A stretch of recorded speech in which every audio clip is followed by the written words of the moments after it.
What's up, everybody, and welcome back to Tide Talk. We're recording this on Sunday, June 1st, to discuss RIFC's 1-0 USL Jagermeister Cup victory over Pittsburgh. Just a reminder, each episode is available on YouTube, and if you're watching now, please take a second to hit that like button and subscribe to our channel. You can also find us on your favorite podcast applications like Spotify and Apple Podcasts, and if you listen on one of those, we'd really appreciate it if you took a minute to leave us a 5-star rating and a short review, as it helps more people find the podcast. One last plug, if you're not already, go check out the RIFC Club Collector app. And big shout out to Craig, because there were some technical difficulties with the website and piecing it all together pre-match. Enter the code TIDETALK25, all lowercase. It'll get you an exclusive pack to add to your collection today. So cozy up.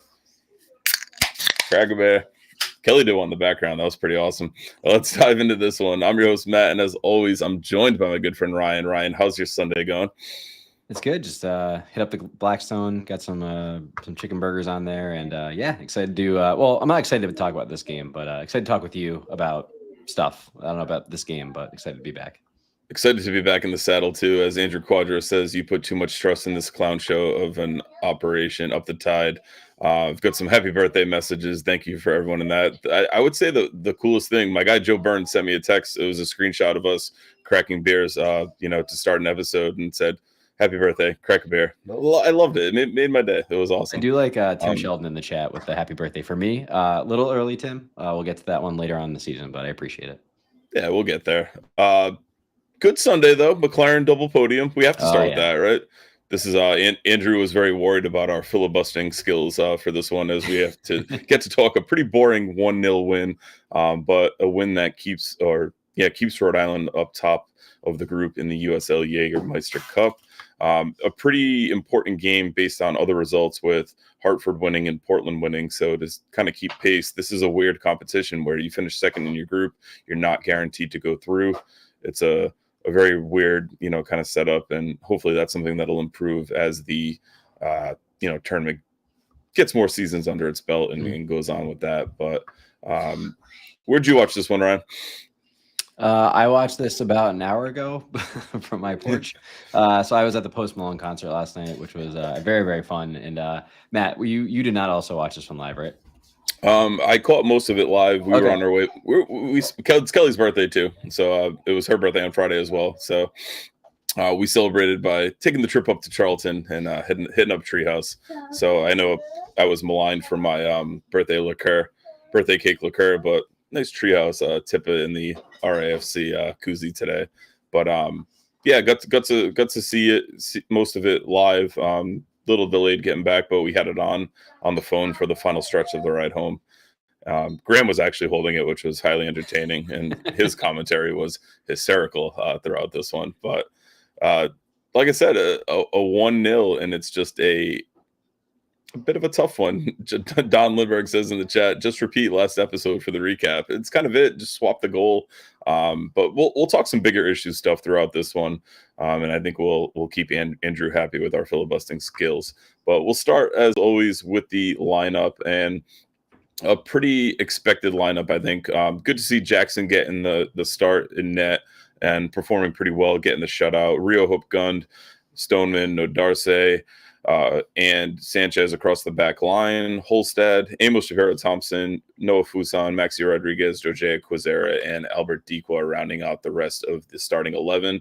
I think the only, really other piece you could have seen with this was maybe Haraval getting a start, but good to see Amos getting another start in there. Has done well in his sub appearances and his starts, but pretty happy with this lineup, Brian. Yeah, absolutely. I mean, getting Amos back in there was good. I mean, I have been a big proponent of the Maxi, Clay, Haraval midfield, but at this point in the season, you can't fault Kano for going with Amos. He's had top performances, and I think he deserves a spot. I think the couple big call outs. Number one is nice to see Rio back. He had a couple games where he wasn't in the lineup, and I think we talked a lot about that on the show, where we all missed him a bit and missed what he was bringing to the team. And then I think, while he wasn't expected to start, I think Koke not even being on the bench and then showing up on the injury report on the broadcast was a little bit of a surprise.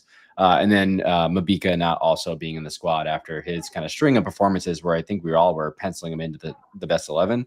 I think that also was a little bit of a surprise. So overall, this was definitely a team that could go out there and get a result in this cup. And well, spoiler alert, did. So one thing with Mabika that we noticed post match at the home leg of this, if you will, but the league match was he was very hobbled. He was subbed off in that one, but it did look like he was, he didn't really stay like sign autographs like a lot of them. He kind of hobbled right down the tunnel. You and I chatted briefly when we saw that about how he kind of came in and we didn't really think he was on full fitness. He hadn't really played in a while, and I think this was probably just a good chance to get him a little bit of rest, a little bit of rotation, as it's a quick turnaround, and we're back at it on Wednesday. Yeah, I mean it's tough for him. Like I could never imagine being that large of a human being, but like he can't hide. So like when he's limping around the autograph session, like unfortunately he's just all eyes are on him. But yeah, I mean it's good to get him a rest. I mean he's ramped up really quickly. He kind of came in. I think the Revs game was his first one where a lot of people had a similar conclusion where like, oh, this guy has some interesting skills, but also looks like not in like the best of shape yet. Sure. Which game shape's much different than even if you're just kind of training in the background. So no fault to him there. But yeah, he ramped up quickly. He's playing the better part of 70 plus minutes in the past couple of games. And, unfortunately that can lead to a little bit of a knock potentially. So hopefully nothing serious. I think we heard it wasn't awful. So hopefully we see him back next Saturday. Don says in the chat, more Brito. This could have been a match where I could have seen Brito getting a start, but going against an opponent that you're very familiar with, and I think Kano's kind of quote on this one was that, they can kind of focus, RIFC can focus on RIFC during this one, not so much the opponent because of that familiarity. So you happy with the stronger 11 kind of getting out there? Yeah. Well, first, before I get to that, I think Martin has a great point in the chat there. Shout out to Anking getting on the bench. First time we've seen him in the squad, which was awesome to see. And, hopefully we start to see that more regularly and start to see him on the pitch here. But yeah, no, I like that Kano's taking this competition seriously. It's kind of one that you kind of have to go all in or not, like with the way it's set up. Like you kind of have to top your group in a weird way. So the other thing too with this match with Pittsburgh had already lost one in this competition. So it was kind of like you could more or less like knock them out of the competition if you took them out of it. So I think it was good that you went there. And again, it's they brought it up in the broadcast, but it was, a Saturday match versus like a midweek game. So it wasn't like you're asking the players to play a little bit more than normal or like adding like extra minutes to their legs. So overall, I think it's good move by Kano to play the kind of best 11 in a way. I think the only caveat to that is you do see that reverse of that with the Wednesday, Saturday back-to-back fixtures coming up. You do see the other end of that. I'll also say Isaac also looked awesome on the finally club's reopening of the online shop. Maybe the top model we have in the club there. Oh, I don't know. Clay was giving a run for his money. So Clay had the awkward high school photo, I believe is what Andrew or Sarah might have called it in the chat. I call it Timmy Sclafani, but whatever you call it. But and that was with the white RIFC shirt, but Clay in the chip shirt was, chef's kiss. Honestly, that would have been a better episode of us just ranking all the new pictures on the website, but it's fine. Yeah, the modeling job, very, very nice. You think that's contractual? You think they have to get in there, part of that? Oh, 100%. It was all the guys who signed like a new contract, so they all had to get in there. Actually, it was a lot of the regulars. It was Koke, it was Clay, it was Harry. Yeah, they're all on the long-term deals. It's in the small stuff that they signed on there, the terms and conditions. It's unfortunate. So as Sarah says, Clay is RAFC's next top model. Absolutely love that one. Listen, we got a roster of guys who could give him a run for his money there. Koke, obviously, got to throw him in there. Noah, I feel like would be in there. Maxi's been in a lot of the shoots. I feel like he's very involved. So I think we got if there was a competition for that, I think they would take it as seriously as they do soccer tennis. So. If they start putting out the like different RAFC shorts and like leisure wear or training shorts or whatever, you just have to go to JJ and Isaac and the thighs. Isaac's going to run away with that one. Sex sells. Yeah, It is what it is. Listen, free idea for the club. It's like if you want to print money, that's the way to do it. That's it. We've got our friend Kaylor from the USL show in the chat. RAFC to get healthy challenge equals impossible. Hopefully the tides turn in our favor with that, and we're able to see the team get a little bit more healthy. And we'll dive in a bit more on that, kind of as we get going in this one. But overall, kind of a back and forth start. Both teams really feeling each other out. It's weird. Like if you look at FOP Mob and they have like the momentum chart, it was a full wave of yellow throughout this one versus just a very small for blue. So let me actually pull that back up. So if you look at the attacking momentum in this one, lots of peaks, very low ones for RIFC in there in the blue. Can I say, I feel like this is a little generous at points. Yeah. Because I don't feel like anyone really like that. Some of these peaks are like very peaky, and like I don't know if anyone actually, put their foot down on this one. Totally, it's so peaky they would definitely blind you in this one. So good. Yeah. Welcome back. That's it.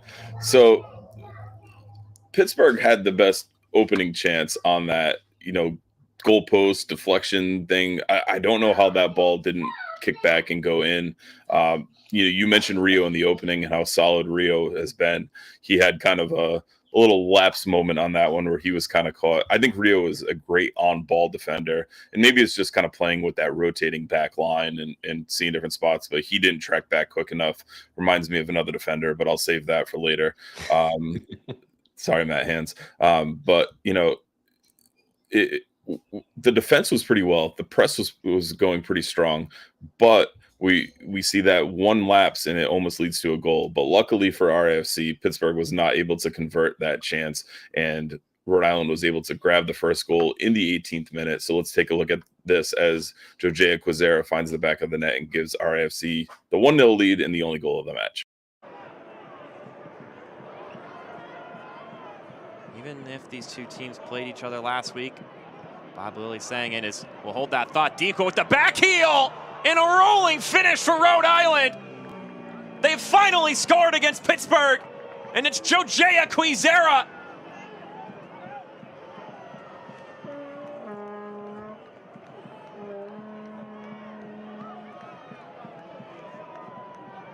Quizera with his first goal in the 2025 season.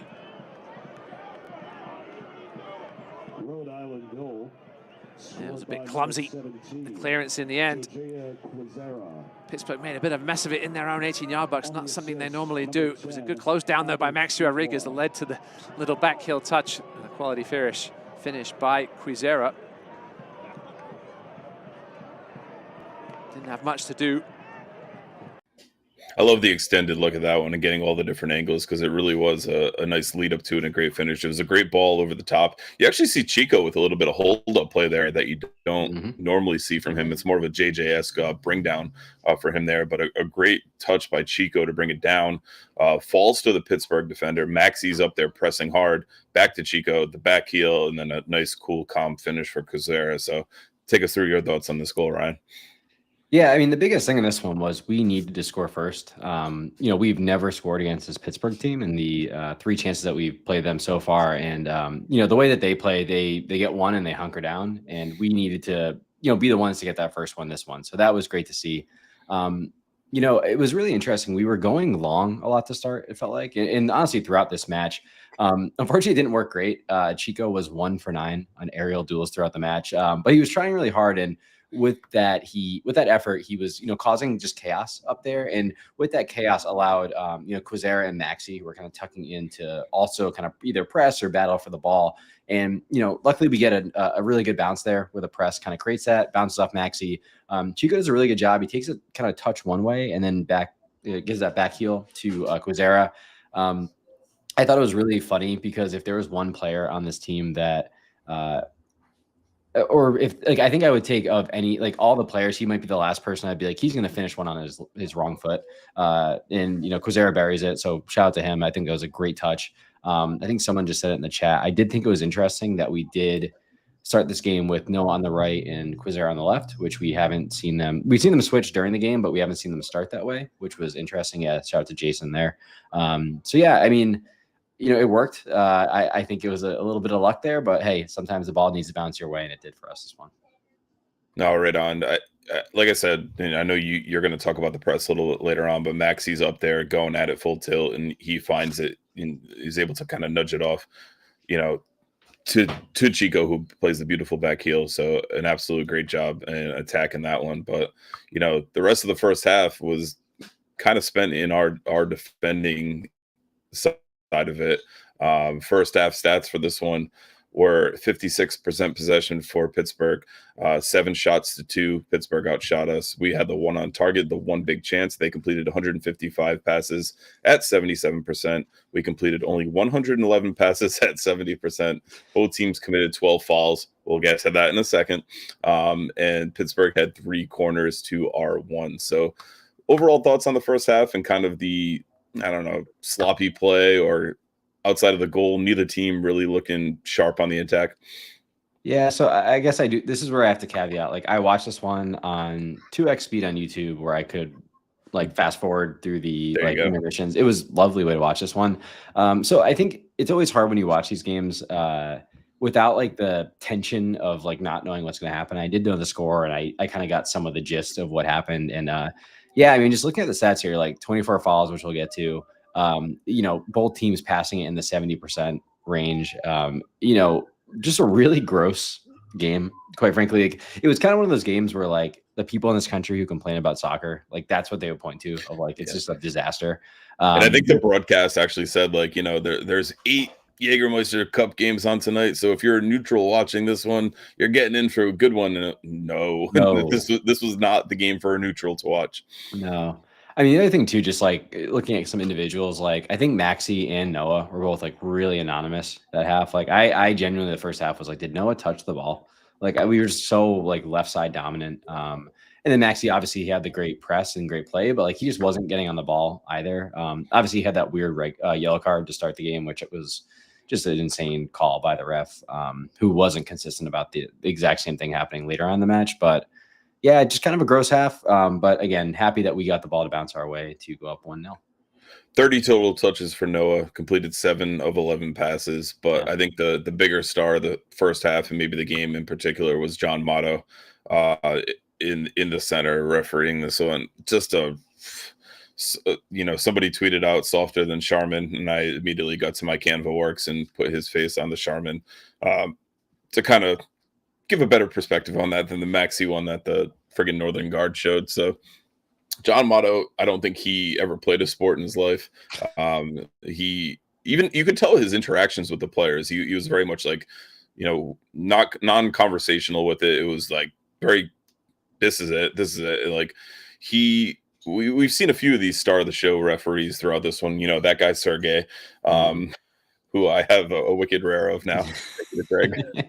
But I almost feel like John Motto should get a card as the star of the show for this one. He was incredible. There was Sergey did have higher punctuation with the red cards, and he got his kind of wound up a little higher, but this one was pretty absurd. A memorable one for sure. When I knew he wasn't a serious ref? It was when I saw they did a close up on him and he had colored cleats. And I was this guy's not serious. This guy is not serious at all about this.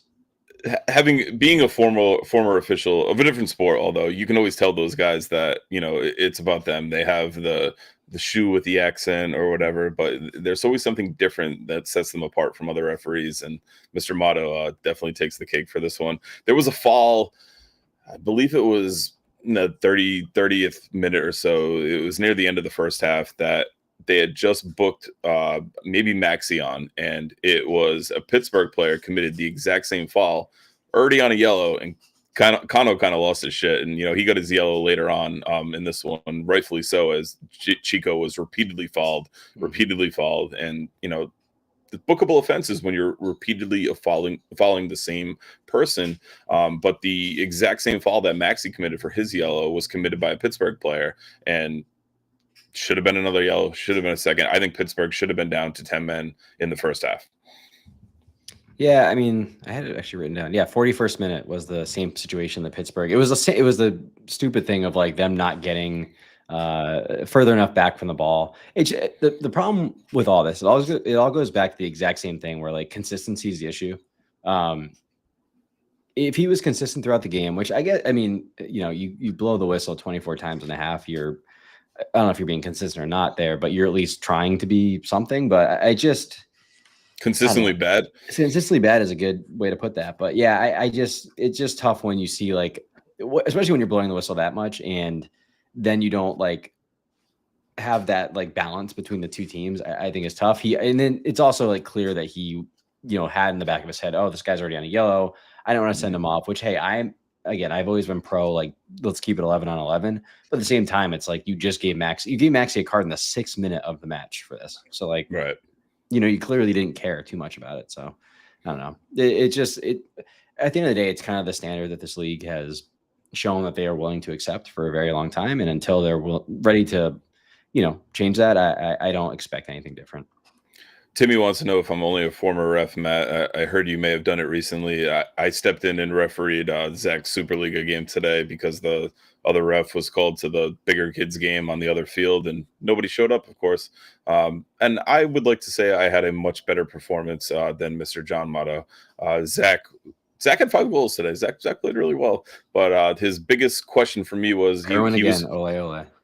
Timmy's gonna love that. He was yelling at me after a call where I gave a goal kick and he thought it should have been a throw in. But to my defense, there was no corner flags at the field. The corner flag would have clearly delineated where that ball went out of bounds, but I think it was on the goal line side of it. But I can definitely say, did you keep the cards in your pocket, and also secondary question, did you have cards at all on you?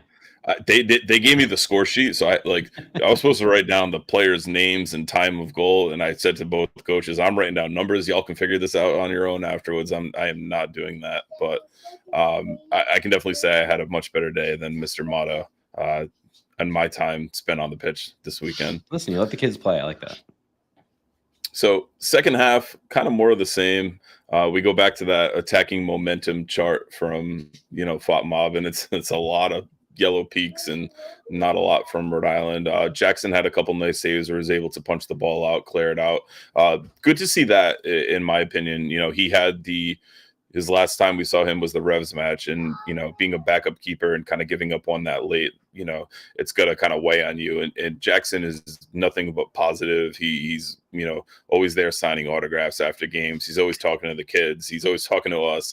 But I've said on here before, I think being a backup keeper or backup catcher or backup goalie in hockey are probably the hardest things to do in professional sports, because you have to be ready when your time's called. Mm-hmm. You may get an opportunity, and you think about that goal against New England, and that's something I'm sure he still dwells upon, he still thinks about. But to come back out, bounce back against another USL championship team and keep a clean sheet is pretty tremendous in my books. Yeah, I think the great thing about Jackson, which I think is kind of one of the best things you can have from a keeper, he just never seems fazed. Whatever happens, he's, like you said, very positive. He's kind of clapping the boys up, like, keeping it very cool, collected back there, which is great. For the second half, I literally wrote 2 notes. In the 70th minute, we moved to a back 3. And the second note was the ref had 0 control over this one. So those are my big insights from the second half. I didn't love, like, we clearly, after we scored, kind of took the foot off the gas a little bit. As we talked about before this episode, we kind of Bob Lilly in this one. Just kind of sat back. We went to a back 3. We then just started pouring on the defensive reinforcements via subs throughout the half. We saw Yao get in there, which is great to see him back. Haraval came on for Maxey. We had, Brito coming on. We had, who else? Tamu coming on. So it was clear, like, we're just going to, sub our way, eat clock, and then try to nick a second goal if we can get it. So, a weird one because we allowed them to have a lot of possession, but I also don't think they did much with it. So it was very much keeping them at arm's length, and they had to kind of do something, and they couldn't. Right on. Kind of going back to the Jackson conversation there. Chuck had said it earlier in the chat, so I wanted to pull it back up. Every time I watch Jackson play, it's obvious there is no chance both keepers will be back next year.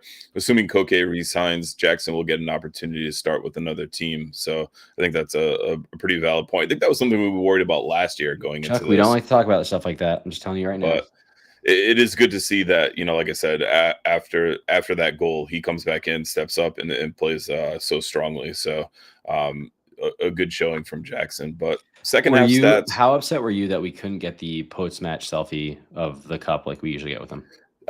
I feel like that was a really great tradition to start in Portland, and hopefully at all of these cup matches that we get to go to, we can we can continue that. It's cool kind of seeing that other people do it with different players, and just such a great person to do it with. So absolutely love that.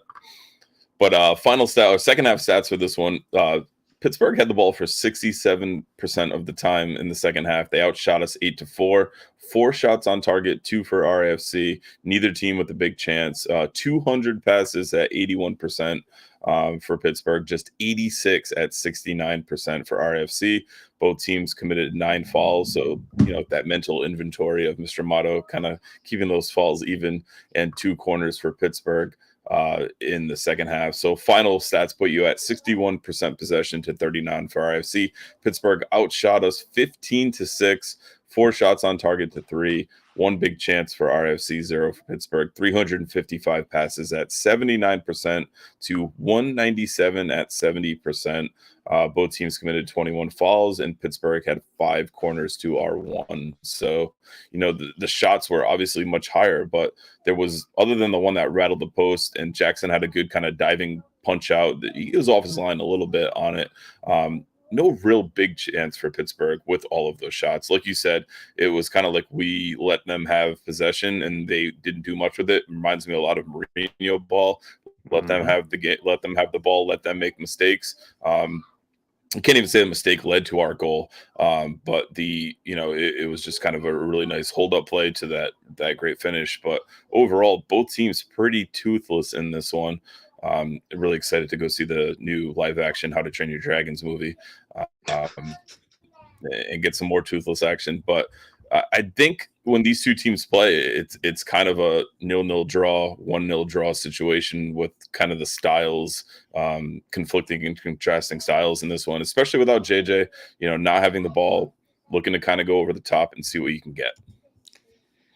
Yeah, I mean, I think the other interesting or funny thing about this is we actually might have had like the second best chance in this one. Like that Brito shot actually was like really, really good, like right at the end of the game where, if the keeper doesn't get a hand on that, that might have gone in. So, but yeah, I mean, overall, like Pittsburgh just had nothing. Again, it was the exact game plan that we've seen Pittsburgh constantly do to us of just like, hey, we went up 1-0 and you can have the ball. I mean, I'm sure if we look at the stat line of last Saturday, it's completely flipped the exact same way where Pittsburgh had one chance, they score, we have all the possession and nothing happens. So. Right on. If you're still with us and you haven't already, make sure you click that like button because everyone's favorite segment is about to come up. Ooh. It is time for slides with Mr. Ryan Healy. Hello, everybody. So actually, I'm going to start before we get to this slide. Just want to give a special shout out. So there was a lot of attention this week on one Mr. Albert Tiqua. We did talk about him a lot last week on this show. There was some social media commentary that was going on around him, but I have to say he did play his ass off in this one. He was fouled 8 times, got the shit kicked out of him in this one. Created 2 chances, had an assist. So do want to make sure we shout him out before we get to the slides, which are not in here. Do I think it was his best game in a RIFC uniform? No, but I do think it was an improvement. And I do think he definitely worked his ass off for the team. So wanted to make sure we got a shout out there for Chico. Definitely. I'll piggyback on that one too before we go to the slides. We sit here and we talk. Obviously, we're not professional athletes. We're not professional podcasters. We're just 2 guys that love this team, talk about this team. Many people do the same on Twitter, Facebook, Instagram, and through their own productions. You got to remember these guys are humans too, right? They read stuff, they see stuff. So if you're going to go out and bash people, you saw Chico had an Instagram post.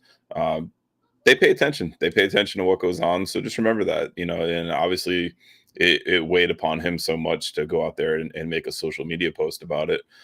So, this is a guy who is a former Golden Boot winner. I think a lot of people harp onto that and want to see that return to form with him. But, this is a team that, as Kaylor mentioned in the chat earlier, is in quite an injury crisis. People are, hurt, coming back, dropping back off.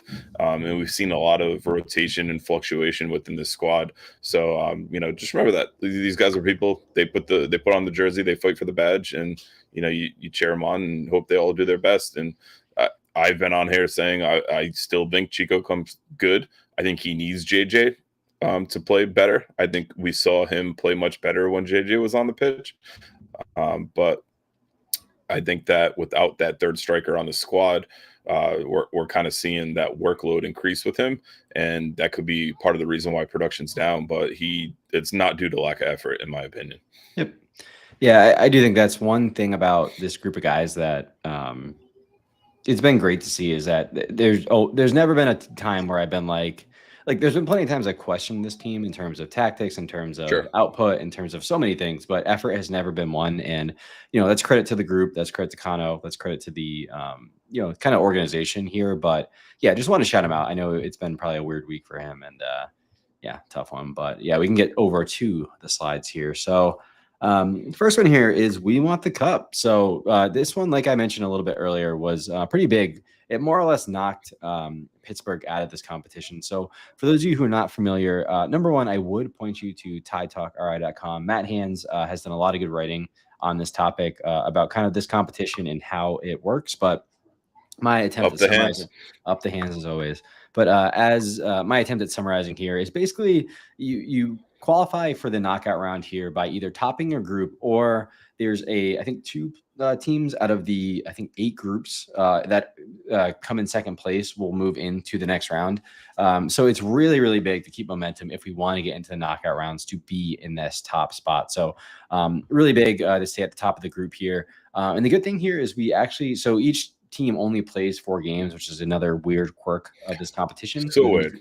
Very weird. Makes no sense. It quite frankly is if you could have a big gripe with this if you're the team drawing like most of the USL teams, but USL championship teams. But at the end of the day, we have played both our away games, which is great. We have 2 games left, both at home against Hartford and Portland. So, hopefully if we take care of business there, especially against Hartford, that's going to be the real kind of money match where they are tied with us. As you can see, our goal differential is a little bit higher there. So yeah, winning the group is massive. And I think it's one of those ones that Kano's clearly taken seriously, as we saw with the lineup he put out there. And I'm excited. I think it's another competition for this team who needs as much momentum as they can get, needs as much confidence as they can get to go in here. So yeah, long may it continue. Hopefully we can really make some noise in this competition and really move forward. Right on. And we'll have to make sure we peg that article up to the top so you can kind of see it if you haven't missed it. But like you said, Matt Hands with some great writing on that. And he puts in the chat 6 group winners and 2 wild cards in this one. Thank you, Mr. Matt Hands. Cool. So that's a big one. Next one, long live the press. So this is something we talked a lot about last year in terms of the style that RIFC play. We've currently, I noticed it really particularly this game where we're pressing in a very modern system. So a lot of the top teams in the world you'll see are, and when I say world, I mean like all of Europe, are playing with this kind of 4-4-2 system. It's the one where, again, this is only in the time that they're pressing. So it was very obvious to see last night where Maxi and Chico were just looking like 2 strikers up top. We had Noah and Kuzera out on the wings with Clay and Amos in the middle, and then the back 4 of Sanchez, Frank, Stoneman, and Rio. And it was actually nice. It was fun to see because it was so clear in the TV broadcast. And yeah, like I said, it led to the first goal. It's something that we last season were second in the USL Championship at 4.9 possessions won in the final third per 90. We're seeing that in the USL Championship. I don't have the per game stuff here. I would have put it for this one, but we're currently 4th in the USL Championship in possession won. I think this is a huge, when we talk about like Kano ball, this is definitely one of the key tenets of it. I think it's one that we've consistently seen the team able to live up to. And even when the times are at the worst in terms of offensive or defensive play, this has been a core tenet of it that's worked well. So happy to see it back. Happy to see it working with so many new players and a bit of a new system. So yeah, like I said, long live the press, and hopefully we can keep putting teams under a lot of pressure. And I think that's a big credit to Kano because it's not really what we saw at first. We kind of saw that sit back, play it out wide on the wings, and really try to whip it in.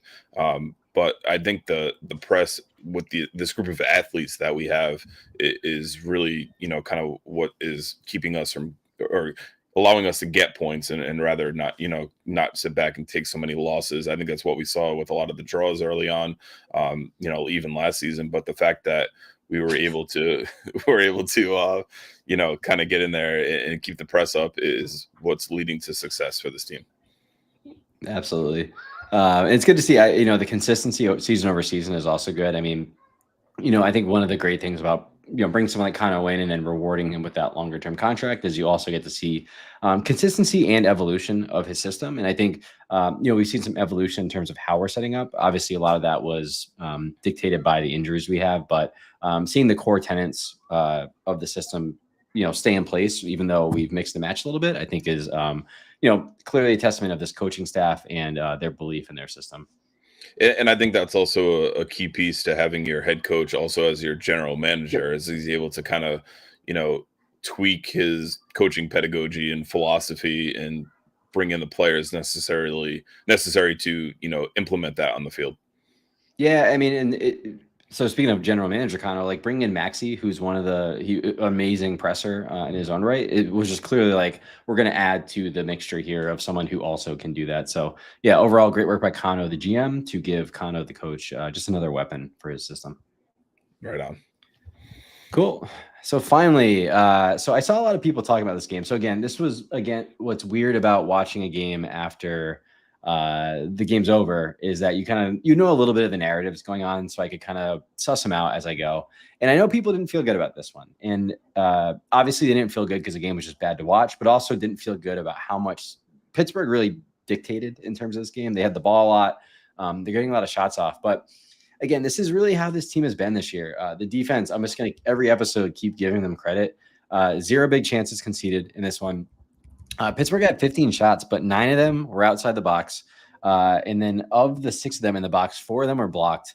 We also had 7 blocks in total. So there was just very minimal ones besides the one that really rocketed off the post, or not even rocketed, nicked off the post. Like, Pittsburgh really didn't have any clear-cut shots, clear-cut chances. I mean, I think Andrew Quadros said it earlier in our chat that like the save of the game is the best indication of how good Pittsburgh's attack was, because it was just like Jackson like catching the ball. It was like a very low-key save that Jackson made. So just a reminder that just because the team has the ball a lot, just because the team got a lot of shots off, does not mean that it was quality, does not mean we're under threat a ton. And vice versa. There's times that we have the ball a lot, we have a lot of shots, but they don't. It doesn't mean shit, quite frankly. So, if I, before the game, showed you this shot chart, I don't know that any of us would have been particularly scared. I just remember that as the game is going on. And yes, to Andrew Quadros' point, this does look like our offense most games, unfortunately. Hopefully one of these is like Clay, which I'll take a little higher percentage. Yeah, you'll take that banger in there. Mm-hmm. Overall, a very good win and able to kind of secure on top of the group. As we mentioned, the way that results went throughout this one, throughout the rest of the group, this was a very important win. It makes those, the rest of the games much more meaningful. And I think there would still be a potential wild card opportunity if we were to slip in one of those remaining games. But like you said, it essentially eliminates Pittsburgh from this competition. It'll be interesting to see now. Obviously, we have the back-to-back coming up again with Hartford, with the league match and the cup match. And obviously that's going to be a feisty affair. You could kind of see one of these games play out as well. That Portland game. That Portland game is also, super important. So to see how that one plays out, see what happens with Hartford, in their next stage. But still a lot to be decided and determined with this group. Yeah, so we have the other weird thing about this competition is it's very like stretched out. So it's like one game a month. So our next one is against Portland in the end of June this month. And our next one is the end of July with Hartford, which the way it's going so far, that might be the grudge match. If Hartford drops points and we beat Portland, we could be, more or less wrapped up there. So at the end of the day, it's just, we have to win our next one against Portland, which I think everyone's going to be up for. I know Portland is, Hartford, there's definitely a little bit of a rivalry growing, even if they don't want to deal with it. I think we just have like a mutual respect with Portland, which will just be fun to have that match and have them come visit us. So more to come there. But, again, at the end of the day, just winning your matches is what's important in this competition, especially in the beginning. And that's what Ryan LSC has done so far. I think the interesting piece to this all will be, what does our league form look like for those upcoming Jagermeister Cup matches, and kind of what gets prioritized, with the cup and being active, and, when are we able to potentially sew up the group, and, how much do we rotate with, obviously like players like Isaac coming back, Thiao coming back, but other than that, like, we don't have a ton of rotation options in this team. So keeping players healthy, keeping players fresh, kind of wanting to stay relevant in the league and creep closer to those home playoff spots if we're able to string together a couple wins. But I think, advancing out of this cup would be a very good look for the club. Obviously, it means you're winning, and hopefully that translates as well into some league success. Yeah, I mean, luckily, just looking at the schedule, like, it sets up well for this. Like, it's a lot of just Saturday games. I know the Portland game is on a Friday. Friday night. Yeah, we just have the one Louisville game. That's in the middle of like just sandwiched between two USL championship games. So that, isn't really predicated by the cup. And then, Portland's just a normal weeknight game, weekend game, if you want to call it that. And then Hartford, it's again a week rest between that game, between the two Hartford matches. Then we play Detroit in the middle of the week for the USL championship. So, it should be able to play the team. Hopefully we're a little healthier by that point and can really put on a show. But yeah, I don't know. It's setting up well for us. And I know, especially if we start adding in these knockout games, which, probably would have to be midweek games. That'll be interesting, but it's a problem for us to solve when we get there. Absolutely. Timmy brings up a good point in the chat. Curious to see how well Portland travels. I think they're going to travel pretty well because of the strong showing that we put out going to Portland. So I hope so. Very cool people. We met a lot of cool people, in the pregame boogie, right? That's what it was called. Yep. So hopefully we can set up some kind of like a joint event like that as well. But I expect them to travel well. I know they love good craft beer in Portland, and hopefully we're able to reciprocate some of that as well. But we'll take a look at the socials now for some RIFC and 3 and Wait, good. Matt, before we do, I actually wrote one down this time. Okay. I have River Stadium's rule. They do. I was just watching the game and I was like, man, like our stadium's awesome. Like, just watching Pittsburgh, you see the trains go by, you see the boats go by. So the train went by for over 4.5 minutes, which was pretty incredible. I should have counted how many whistles John Motto blew during that 4 minutes and 30 seconds, but that was quite a sight. Oh, just I was actually wondering, like, are the players distracted right now? Because I would be 5% distracted at least by that. But no, river stadiums, every team should build one on a stadium. I mean, I know Detroit is not on a river, but they do have a train. So maybe that's like half credit there. But, the more you can mix in, I think the better when you're building a stadium. So please, as we're all talking soccer specific stadiums, keep this in the back of your head there. Pretty cool. And Defiant 1636, Vice President Matt Jean in the chat says we have some plans with their supporters group in the works. So that is awesome to hear, and should be a good time going into it. You obviously, my my EPL affiliation, but before I was there, I was watching a lot of Fulham due to Mr. Clint Dempsey. Just loved watching Deuce. And Fulham's another stadium right on the river, just the Craven Cottage. As the Riverside stand, absolutely beautiful. So totally will agree with you that river stadiums just have a different vibe to them. Yeah, well, I know, like, when Arsenal play Fulham, like, a lot of the supporters will get like a boat to go down the river because just like London to London, it's awesome. Pretty cool. So now we'll hit the socials. We'll start into the Defiant 1636 Discord. Sarah had RAFC in 3, Scrappy, Lily Ball, and like you mentioned, we kind of out Lily Ball, so kind of went both ways in that. Mike M had RAFC in 3, Exercising the Demons. I like that. Matt Hands had his RAFC in 3, Ref Loves Yellows, and Chico Quizera Connection. Absolutely love it on that goal. Our friend Taris had RAFC in 3, finally a goal. RAFC's first ever goal versus Lily Ball. Pretty good. Timmy had a little different take. RAFC in 3, Lily Ball sucks. It did suck because both teams were playing it. I think that was kind of the bigger caveat. His good was Quizera and Chico linking up for the goal. Better, another clean sheet on the road, and his best, top of Group 4 with 2 home games left to go. That's another good way of looking at it too, that both games will be at Tidewater, going forward in the Jagermeister Cup. Our good friend Leo O had limiting Pittsburgh's dangerous chances to keep Lee's first clean sheet of the year as his good. His better was Chico racking up another assist. Best, Jojea getting on the score sheet, playing back on the left like he did all of last season. Let's talk a little bit about that, because you and I go back and forth on this a lot. We text mid-match because you're way up in 205, and but can we finally settle on and agree upon Quizera has to be on the left? No, because then look at what happened with Noah. What? Nothing. He was just out in no man's land. I just think. But we scored. Yeah. Yes, I don't. But like, do you think that was because? I don't know that was like a goal that you can like replicate. It was a goal that like bounced off Maxi's ass as Sarah said, bounce off Maxi's ass in a good way. I will actually say that as far as playing a second striker without JJ, I don't think it should be Maxi. I think it needs to be Noah. I think that I'd much rather see Clay or Maxi, two players that'll cover so much more ground out on the right, and they will naturally link in and play centrally. But in the attack, have one of those guys that crosses in a great ball out on the right. That's my personal.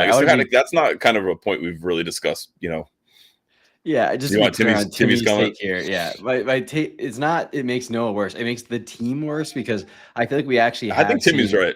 He's not wrong, but like I think it's more that for those of you listening on the podcast version of this, Timmy just typed into the chat. Ryan's take: Quizera can't play on the left because it makes my favorite player bad. Yes. So it's more that it makes. I think the system works better when you have I like inverted wingers. It's the thing I like. I also think we've seen Quizera do well on the right at times.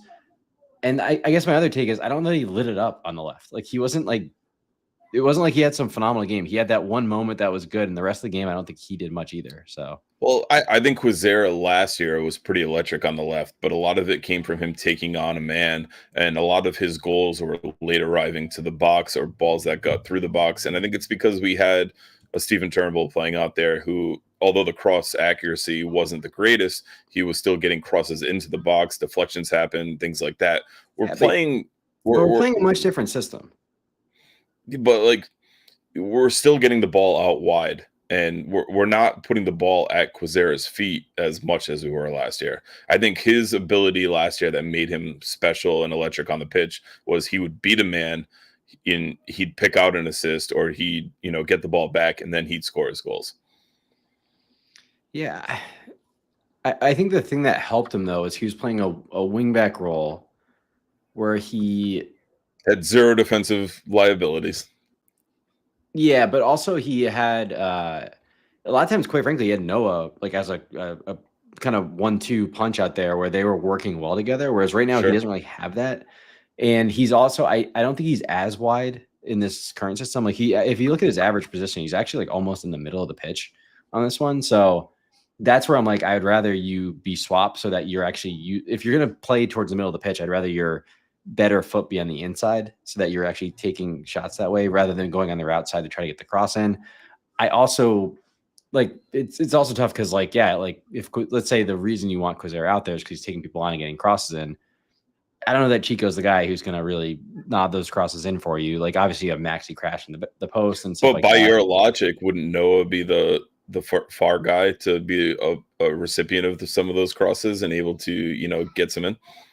Yeah, no, it's all fair. I think at this point, the problem is like, I guess the thing is I don't see a strong argument for either at this point because I don't think either of it's worked. Like, I don't think Noah on the right or left or Quizera on the right or left has worked so far in the past, I don't know, probably 5 matches since we've been playing this specific system. So I'd rather him stick with like the type of system I prefer versus like, just because we scored 1 goal in this game, that's the decision. Like, I don't know. And it's clear that he also was like kind of feeling that way for a little bit, like, because he was starting them swapped and then he would swap mid-match and kind of change his point. And when I say he, I mean Kano. So I don't know. This is a really shitty take, but I'm not sold either way at this point. I just prefer of the two systems to go inverted wingers, but I don't think we have evidence that either is actually the right play. I'll go back to my first point too, and I would really like to see Maxi or Clay play that outside role, and put Noah kind of more centrally. I think that's where he kind of gets more dangerous in that false 9 spot. I think a lot of it last season was the benefit of JJ hold-up play. Some people on the outside might say that, hold-up play is not that important, but I think that JJ bringing the ball down and finding people is really good. And I think that's where Noah, would take a JJ, bringing the ball down in his hold-up play and pick out a person. And that led to the golden assist maker, whatever they call it, award.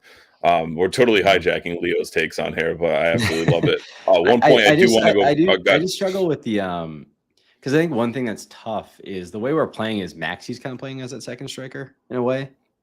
Like when they go up to press, he's playing as like the second striker, and then he's really hovering around Chico in a way. Like, and it's tough because I think that's probably the best of Maxi, even though I also think that's probably Noah's best position. Yeah. So, and I think that Noah has the skills to be a good winger.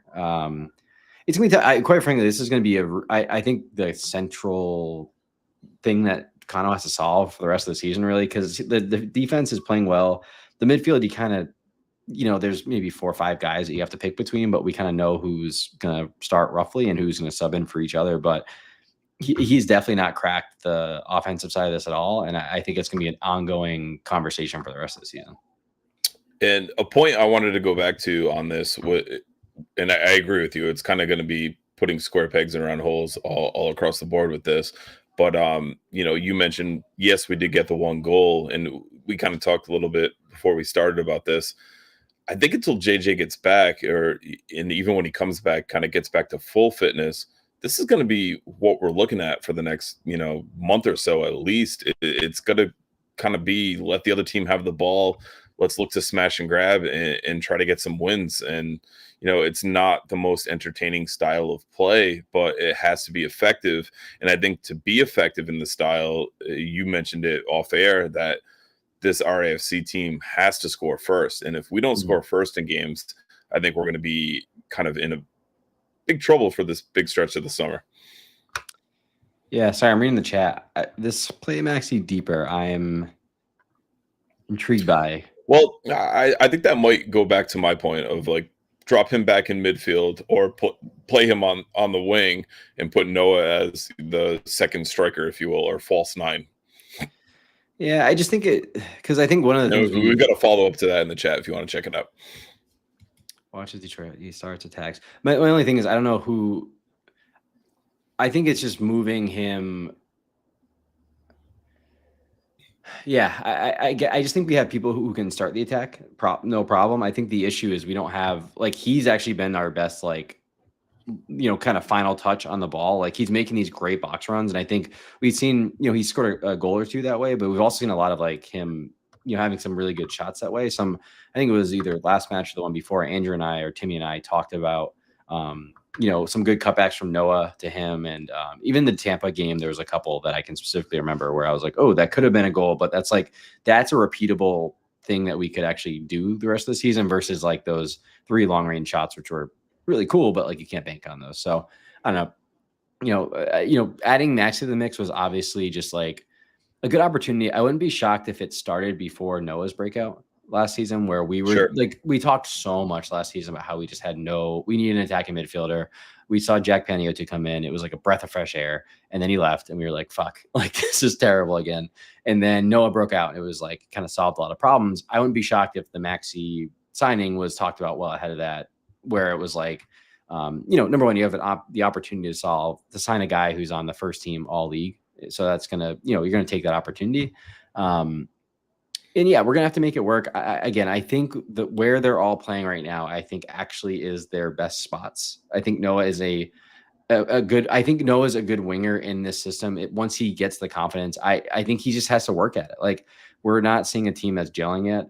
And seeing JJ in there is going to be also another part of this, but also who knows, maybe we'll go back to a whole new system when JJ comes back. There's so many different pieces and who knows who's going to be injured and who's not. I mean, it's just, again, this is where Kano's going to make his money this season. It's going to be trying to solve this attack. And I don't know that we have evidence of a clear idea that's going to work so far. I know Timmy's getting a lot of stick in the chat, and I don't hate his last point. Ibarra playing a 6, or even Herival playing the 6, Clay and Maxi as 8s, and Noah as the second striker 10.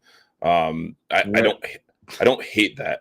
But where's everyone else in this? The problem is when we're talking about all this, I'm like, wait, so are we moving Quasar to wing back again? There's a lot of other shit that happen. I need Timmy send me full 11s when you talk about you have to look at in possession versus out of possession, and I hate that term rest defense or whatever the heck it is, but I think you look at in and out of possession, and I think Maxi playing a little bit deeper, and you look at when he's played deeper this year, it's been a really good link up with him and Clay. Clay will win a ball, and his immediate outlet is to Maxi, and Maxi is able to advance, or vice versa. Maxi will win a ball, he passes to Clay, and we know Clay can break lines with the best of them. So I think it's a tough Rubik's cube right now that we have with this team, as far as looking at who's going to go forward.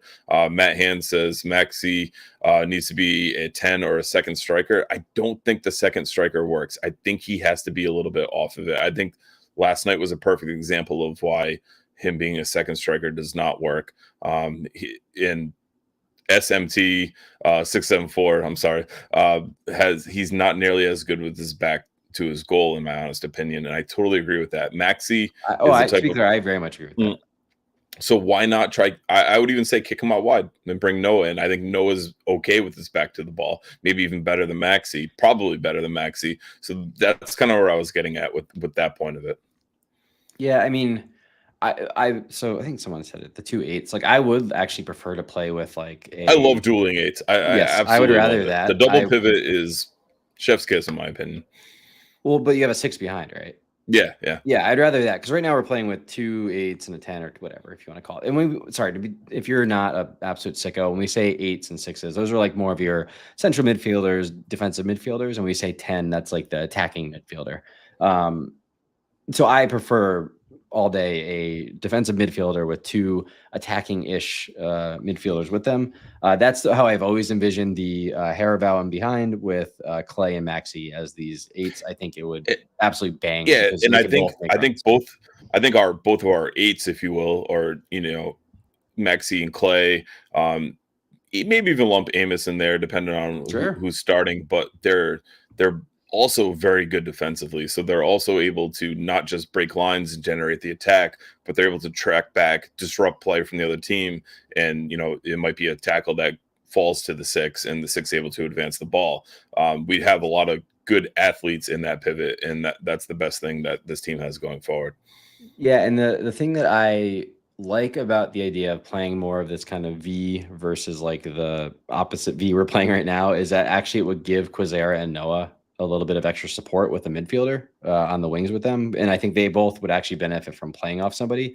Previously you would want like a JJ or a Maxi or Chico, like basically the forward to go to one side and Maxi to go to the other to support. I think having, Maxi and Clay with the striker staying in the middle, I think also could be very beneficial. So, again, this is where Kano is going to make his money this season, is can he get this attack to click? And I've been banging on the door for this, slight tweak to the midfield for a while now. Again, I still think it works with Noah on the outside and Quizera on the outside. They just both need to, quite frankly, just play a bit better. Like, because Quizera is picking the ball up in a lot of spaces that he was last season, and we're just not seeing the same kind of results. So, we can argue right or left. We're just not getting the best out of Noah or him so far. I will say to Timmy's point in the chat, I guess Aldair is fine at left wing back. I've said on here before, Aldair is kind of becoming one of my favorite players on this team. He goes out and he puts out a shift. He's feisty. I love the way he plays. But right wing back is a problem. It is a problem. And I think a lot of the benefits that Noah encountered last season was having a consistent performer in Turnbull back there. And we just haven't seen that. Maybe Danny Rivera comes back sometime soon. We can't confirm he exists, and he exists, but he's not. He's like Schrodinger's right wing back. He's not on the injury report, but he's also not in the lineup. He's just, Lord only knows where he is. But I do think right wing back, third striker are big kind of gaps in this team, in this squad, if you will. And if we had a proper right wing back, maybe things kind of fall into place a little bit better. Yeah, so I would say for everyone in the chat who's just losing their mind over this, feel free, send them to either Tide Talk RI or to just straight up to me. Go to buildlineup.com. Build your lineup. I think what we need to do, what we need to do, Ryan, and all my sicko bloggers that are in the chat right now that do this, I realize it's just the bloggers that are doing this, right? we need to put out the starting 11 graphic empty and have people submit how they would set up this team and kind of see what that would go from there. But one question I asked you before we kind of went in this all roundabout thing, was the fact that, you mentioned the one goal. You could call this a smash and grab, just because of the possession, although Pittsburgh didn't really have many good chances or anything going forward. And Patrick's got your Schrodinger wing back hashtag going on there. But, I mentioned that, I think this is what we're going to see for the next month or so, is us giving the other team a lot of the ball. Thanks for bringing this back up, because I did have an idea about that. Yeah, and I think it's going to be – I think this team, although we might get some results, is going to be a frustrating watch for the next month or so. Yeah, I actually don't know if I agree with that, because I actually think that's kind of letting them off the hook a bit, because we have obviously JJ's a big miss, but there's plenty of talent in this team that should be able to figure it out. So I actually that hasn't worked so far. But I'm like, they need to figure it out is the issue. Like, I don't want to be like, we have to do this smash and grab like Burnley under Sean Dyche. Like, I think this team is very Dyche ball, baby. I think this team is very capable. We have the talent to be better than this. So, to be clear, if it is that, I'm very much win, baby, win any way you need to. I don't care. But the team has the players that we could be playing better. And I hope that over the next, 3-4 games, we really start to see it gel a bit more, whether or not JJ Williams is on the pitch. Do you think that with, I don't think Mabika is anything long-term. I think he not fully fit coming back.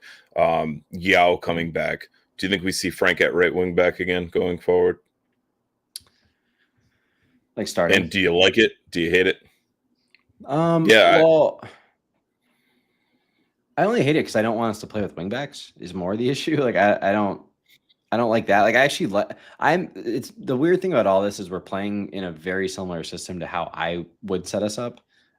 It's obviously not working well, so fire me as if you want to, but I just don't like right now. The defense isn't the issue, so I don't need us to put a center back at right wing back. Like, we actually are issues like chance creation and doing things past that. So I don't know that I need Frank out there at this point, especially because Rio is playing really well in this like right fullback-ish thing that he's playing. So I don't really need to disrupt that. You don't want to see that golden retriever with the tennis ball in his mouth. So that's why I specifically said start, because I think we very much will see him at points in games, just like we did in this one. And boy, do I get a kick out of it every single time. More so because I can be a little more relaxed about Frank doing Frank things up the pitch versus in the back line. But just to be very clear, though, Frank did have a very good game. So shout out to Frank. Frank also is an athlete, as SMT says here. But I think I captained him in the ball knowers league, and that's why I can't talk about CC. I was not able to get all my lineups in, and I saw you extended your lead over me, which I didn't appreciate. I moved out of the top 10, which I'm a little sad about, but yes. So Bad Hands has it right. Like, theoretically, Noah and Quezera should be competent wingers, and that's where I refuse to move off that until I have like way more sample that they can't be, because we saw both of them play really well on wings, whether it's a wing back or wing role last season, and I think they have it in them to do it. I think we need to figure it out. Okay, and it's June 1st. Playoffs are in October, so we got time. Fair enough. I'm going to go back to the socials now as we forgot we're in the middle of that. I'm going to give a big shout out to Leo for sparking such engaging discussion and engaging chat. Just from behind the scenes, Matt and I were like, well, this is going to be like a 30-minute episode. We have nothing to talk about. I cannot believe we are over an hour on this 1-0 draw. 1-0 win. I'm sorry. I cannot believe we are over an hour on this. Absolutely dumbfounded. Leo's RIFC in 3 to finish his take was chaotic whistle fest, which absolutely. Tyler that could be an episode title. That's in there. Tyler had win the cup for his RIFC in 3. And now I'm getting through some of Timmy's. All right, we're good with that on the Defiance 1636 Discord, which if you're listening to this and you're not a member of the Defiance, go check it out. The best supporters group in the USL Championship. Now we'll head on over to Twitter as we take a look at RIFC in 3 and good, better, best. I actually wrote one down too, Ryan, and I posted on Twitter, and I had Pitt's dickless defeat. They were without their starting keeper, Mr. Dick, and they were defeated. So enough said on that one. Again, shout out to him last time. He was like signing for kids. I really respected that. So the obviously I haven't been on in a couple of episodes, but the funniest or maybe the worst part, every goal kick he took, every time he touched the ball, I was yelling flaccid at the top of my lungs. And my 4-year-old Graham was yelling flaccid at the top of his lungs on every kick. My wife gave me so many side eyes. It was brutal. But I said, at least I'm not saying you suck dick. And much better for a 4-year-old to repeat flaccid than that. So I'll stand on my soapbox on that one. Heading back to Twitter, FQB, his RFC in 3 was at least one word. We won. His good was we won. Better, we are leading the Jaeger table. And his best was we finally scored against Bob Lilly. The outsider at RFC Fanboy had best. There was a best. I mean, we won, so there's got to be a best. Better defensive structure on the corners compared to last week. And then in all caps, now can you do that at home? Good. Maxi's ass in the right place, right team to get the secondary assist, which is more impressive than Deke was. I'll full-heartedly disagree with that one. That back heel pass was very well played to set up a Quizera who desperately needed it. And his RIFC in 3 was lucky ass goal. I get the pun there. I wouldn't call it fully lucky though. Mike Moniz at Mike Moniz 14 had RFC in 3. Respect the name. Good, finally scoring against Pittsburgh. Bad, ref dragging the game to a crawl. But that train was interesting. God damn, that train was interesting for 4.5 minutes. I kept looking at the clock and timing it and was absolutely in love with it. Ugly beating Dick at home would have felt better. So I wasn't the only one. I was not the only one to go that route. I absolutely love that, Mike. Absolutely crushed it. And I got to meet Mike a couple home games ago in this store line, which was pretty awesome. So absolute belter of a take there. On Instagram, we have Pawtucket J, his RFC in 3 is Chico's down again. You know, we talked earlier about the repeated falling of Chico throughout this one. Taris had RFC in 3, Road Warriors prevail. And his good was we scored. Better, Chico assist. Best, first place in our group. And Brian Luch had his RFC in 3 with righting the wrongs. And we'll finish up on Facebook. Christopher Peterson had down with Pitt. Next up, Miami. So 2 very good takes in there. Santiago Restrepo had good ball bounced our way. Better, team didn't give Pittsburgh space or time when they were in our half. Always pressuring. And his best was strugglers showed up. Great connection between Dequa and Quizera. So thank you to everyone who wrote in. We love sharing those on here. So make sure if you're not already following us on all of our socials, you can find us at Tide Talk RI on Facebook, Twitter, Instagram, Blue Sky, all that good stuff. And share your takes. Look out for those post-match posts so you can get your takes on each episode. So before we wrap this one up, Ryan, we take on Miami coming up next at Tidewater. And this is a very different Miami team than we saw last season. They're not the whipping boys of the USL Championship, as they are actually winning games. They're playing pretty well. They're in 9th right now. They have 10 points, just 2 points behind us. But it should be a pretty interesting one. They won their cup game 3-2 versus FC Naples. Before that was a 2-1 loss versus Birmingham. They beat Loudoun 2-1, and they drew versus Monterey Bay 1-1, and a 3-3 tie versus Tampa Bay for their last 5 matches. But don't expect 8 goals at least. But hopefully this is one we're able to take advantage of, as they did see a little bit of dip versus Birmingham, but a pretty steady performance for them so far to start the season. Are you at all worried that the theme of the game is goals galore? Should I be? Well, like, is there percentage wise? Is there a percent of you that is nervous about it?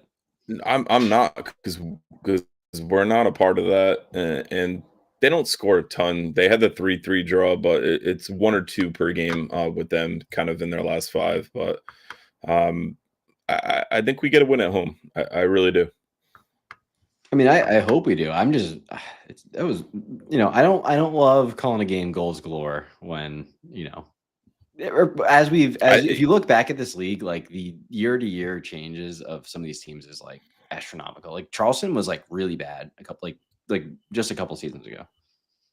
You have to figure that that's solely based on that one-off last season, which was just kind of a capitulation of their season. Quite And frankly, one of the most fun events I've been to in a long time. I think I was in the merch line. They scored. Rhode Island scored 2 goals. Yeah, it was awesome. We saw Timmy take that his headshot. It was a great time. How do you feel about this one?